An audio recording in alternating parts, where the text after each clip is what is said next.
नमस्कार दोस्तों, मैं हूं प्रीति मिश्रा और स्वागत है आपके अपने चैनल ओनली न्यूज नेशन में। दोस्तों, सोशल मीडिया पर और हमारी मुख्य धारा मीडिया पर एक इफ्तार पार्टी की एक वीडियो वायरल हो रही है।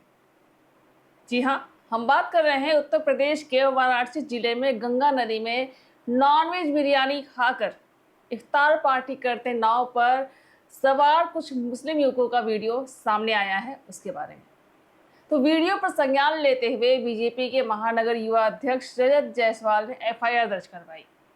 पुलिस ने कार्रवाई करते हुए 14 लोगों को गिरफ्तार किया। अब इस घटना पर कांग्रेस और लेफ्ट लिबरल इकोसिस्टम इन मुस्लिम लोगों का बचाव करने पर उतर गया है। तो दोस्तों, इससे पहले हम आपको पूरी खबर बताएं, आपसे अनुरोध है कि हम देश हित में काम करें। इस वीडियो को लाइक और अधिक शेयर करें, कमेंट बॉक्स में अपनी राय प्रतिक्रिया जरूर दें, हमारे चैनल को सब्सक्राइब करें और नई वीडियोस की नोटिफिकेशन पाने के लिए बेल आइकॉन पर क्लिक कर दें। तो चलिए, आपको ज़्यादा समय न लेते हुए पूरी खबर बताते हैं।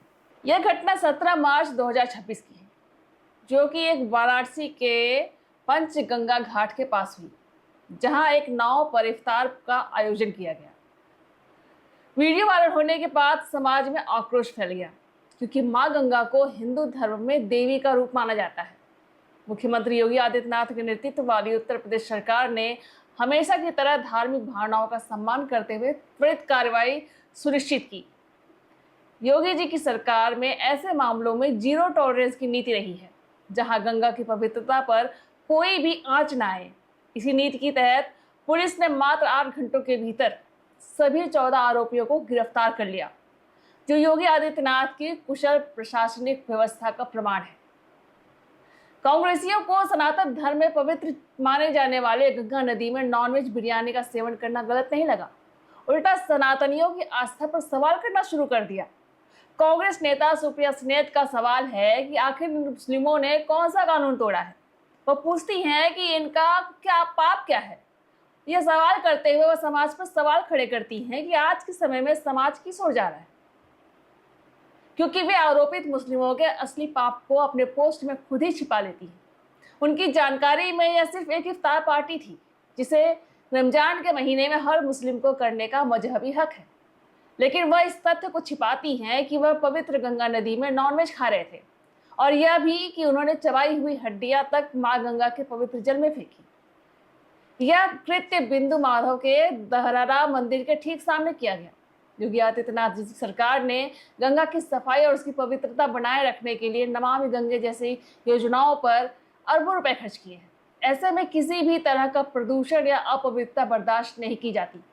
योगी आदित्यनाथ ने स्पष्ट कहा है कि गंगा की पवित्रता को बनाए रखना हमारी प्राथमिकता है, और जो भी इसे चुनौती देगा उसे सख्त कार्रवाई का सामना करना पड़ेगा।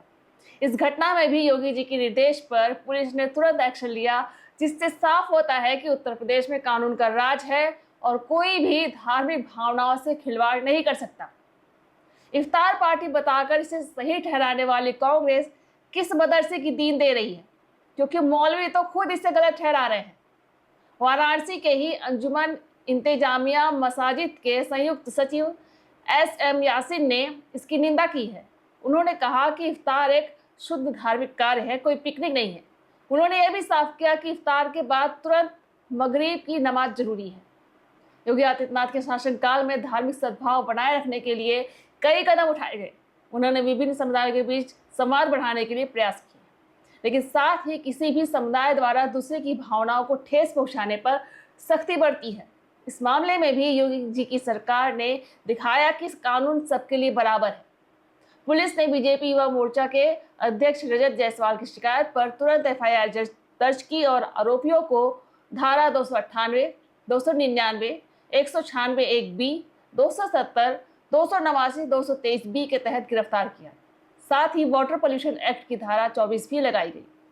यह योगी आदित्यनाथ की सबका साथ सबका विकास नीति का व्यवहारिक रूप है, जहां अपराध करने वालों को कोई संरक्षण नहीं मिलता। कांग्रेस तथ्यों को आसानी से छिपाना जानती है, क्योंकि इससे उन मुस्लिम लोगों की सच्चाई सामने आती है कि उन्होंने ऐसा जानबूझकर किया था।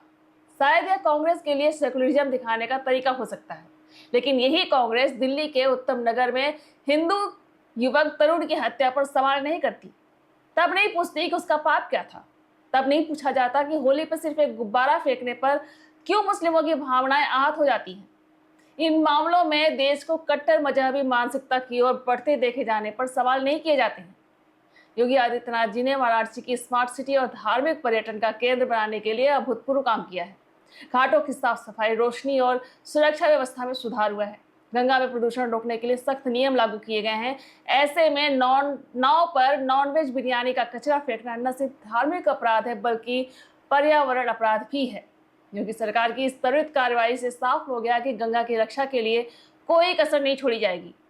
गंगा में हड्डियां फेंकना अपराध नहीं और अस्थियां विसर्जित करने पर सवाल, लेकिन वाराणसी के इन मामलों को लेकर सनातन लोगों की आस्था क्यों आहत हुई?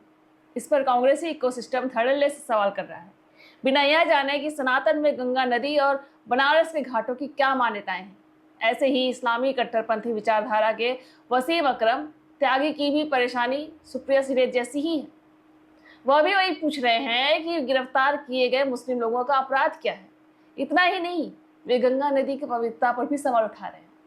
वसीम अकरम का कहना है कि अपराध क्या है, नाव में चिकन बिरयानी खाना या गंगा में हड्डी फेंकना। अब सवाल यह है कि अपराध यह कैसे है? अगर अपराध है तो फिर इसी गंगा में अस्थियां विसर्जित भी की जाती हैं, तब तो वो भी अपराध है। इसी गंगा के तट पर जगह जगह शमशान घाट है, जली अजली लाशें उसमें बहारी जाती हैं, तब तो वह भी अपराध है। इसी गंगा में जाने कितने ही ऐसे जीव हैं जो मांसाहारी हैं, तब उनका गंगा में रहना ही अपराध है। सरकार गंगा से उन तमाम जीवों को बाहर निकालेगी, ये कहना है वसीम अकरम का।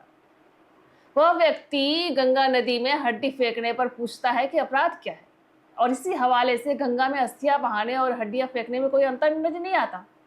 लेकिन योगी आदित्यनाथ जी की सरकार ने स्पष्ट किया है कि अस्थि विसर्जन एक प्राचीन धार्मिक रिवाज है जो मोक्ष प्रदान करता है, जबकि चबाई हुई हड्डियां फेंकना अपवित्रता और प्रदूषण है।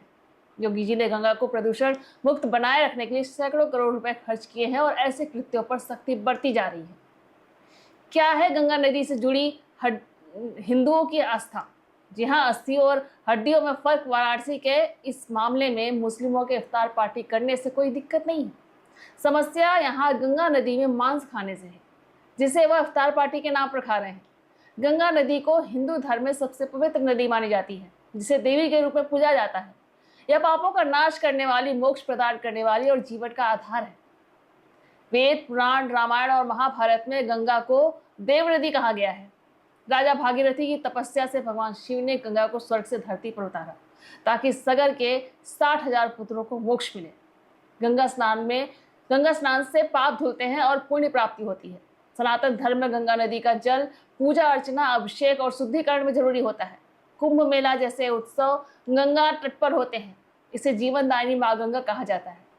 बात है गंगा नदी में अस्थियां विसर्जित करने की, तो गरुड़ पुराण के अनुसार दाह संस्कार के बाद अस्थियां गंगा में विसर्जित करने से मृत आत्मा को मोक्ष, स्वर्ग या ब्रह्मलोक मिलता है।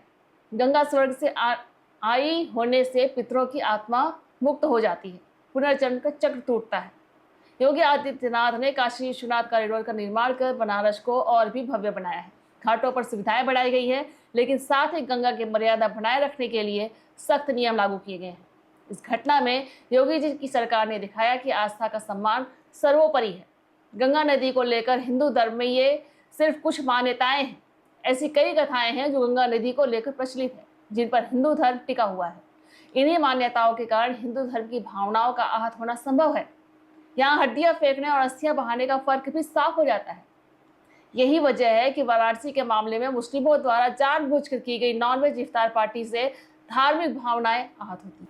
हिंदू सहिष्णु हो सकता है, लेकिन मुस्लिमों की तरह हिंसा के बजाय कानूनी कार्रवाई करना जानता है। जी हाँ, गंगा नदी के प्रति हिंदुओं की आस्था को लेकर भारत का हर नागरिक वाकिफ है। शायद मुस्लिम इसे ज्यादा ठीक ढंग से समझते हैं, तभी जानबूझकर इफ्तार पार्टी करने के लिए गंगा नदी पहुंच जाते हैं। यह सांप्रदायिक हिस्सा भड़काने जैसा कृत्य नहीं है तो और क्या है? क्या कभी किसी हिंदू को मस्जिद में हनुमान चालीसा पढ़ते देखा गया? नहीं। लेकिन आए दिन मंदिर के पास मांस के टुकड़े फेंक दिए जाते हैं, और यह जानबूझकर नहीं है तो फिर किस लिए किया गया हो सकता है? जो कांग्रेसी और लेफ्ट लिबरल इकोसिस्टम सवाल पूछ रहा है कि वाराणसी के मामले में मुस्लिमों का क्या अपराध था, उनकी सेकुलर चादर सिर्फ हिंदुओं पर आकर ठग जाती है, जबकि मुस्लिमों को सेकुलरिज्म सिखाने के लिए उनकी चादर फट जाती है, क्योंकि सब जानते हैं कि हिंदू धर्म सहिष्णु है।